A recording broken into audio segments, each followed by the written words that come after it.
Saudara sekalian, kemarin gereja dunia merayakan Yesus Raja Alam Semesta sebagai penutup tahun gereja yang akan dibuka tahun depan atau akan dibuka kemudian pada minggu yang berikutnya ini dengan persiapan Natal.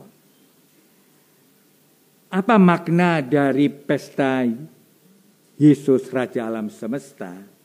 Untuk mengingatkan kita seperti apa yang dikatakan di dalam Injil hari ini.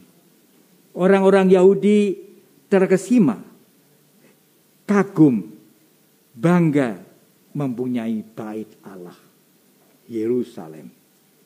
Kebanggaan itu tidak bisa membuat mereka sadar bagaimana dan apa yang harus mereka kerjakan. Kebanggaan itu malahan membuat orang itu lengah, orang itu sembrono, orang itu hidup di dalam kekaguman. Kalau tidak, jangan-jangan sampai kepada kesombongan. Itulah latar belakang Yesus mengatakan, pada suatu ketika bait Allah yang kamu kagumi itu akan hancur. Dan masih lagi yang lain. Mereka tidak bisa menerima mungkin dengan perkataan itu. Nah, lalu timbul perdebatan.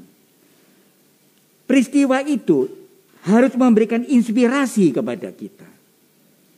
Mengapa penutup tahun gereja yang sudah kita warnai selama 1 tahun dengan suka duka, dengan segala macam hidup, kekecewaan, tapi juga kebanggaan, kesenangan dan sebagainya, ditutup dengan suatu kesadaran apa yang harus kita hidupi, apa yang selanjutnya harus kita kembangkan.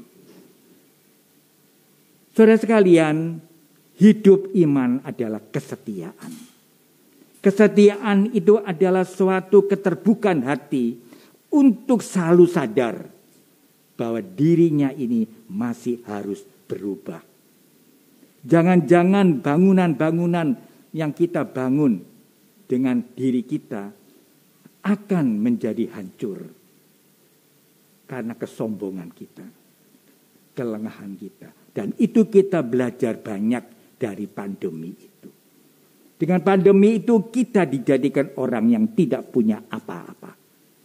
Tidak ada apa-apa yang bisa kita banggakan, baik secara materi, kesehatan, kepandaian, tetapi kita dimurnikan hati kita. Dan itulah masa Advent. Masa Advent bukan sekedar ritual, tapi masa Advent ada suatu persiapan untuk bertanya kepada diri sendiri. Sampai di mana kesetiaan hidupku ini? Bukan menyalahkan orang lain, bukan menyalahkan masa lampau, bukan menyalahkan atau merasa dirinya kecewa karena tidak memperoleh apa yang kita inginkan. Tapi justru kita diingatkan justru juga melalui Santa Cecilia, seorang perawan lagi pula martir, bahwa sebenarnya kesetiaan itu yang menjadi kunci dari keberhasilan kita. Kesetiaan itulah harus mewarnai. Dan kesetiaan itu harus disertai dengan suatu pengorbanan, berani. Dan tidak terpukau hanya kepada apa yang kita banggakan, kita berhasil. Semoga saudara sekalian pertobatan yang akan kita lakukan itu membuat iman kita makin berkembang. Kita makin menyambut Hari Raya Natal bukan sebagai pesta tradisional saja, bukan sebagai rutinitas, tapi sebagai suatu pembaruan hidup.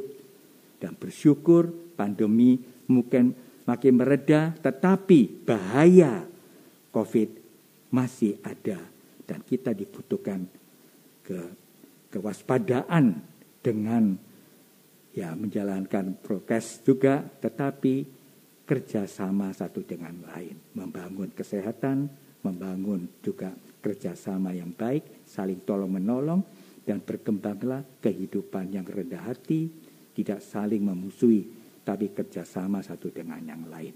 Itulah pesan salah satu yang saya ingin katakan, bahwa Natal merupakan pesta persaudaraan. Yesus menyelamatkan kita secara bersama-sama, saling mengampuni dan saling membangun dunia baru. Dengan pokok iman ini, marilah kita akan melangsungkan perayaan Ekaristi Kudus pada siang hari ini. Tuhan memberkatinya.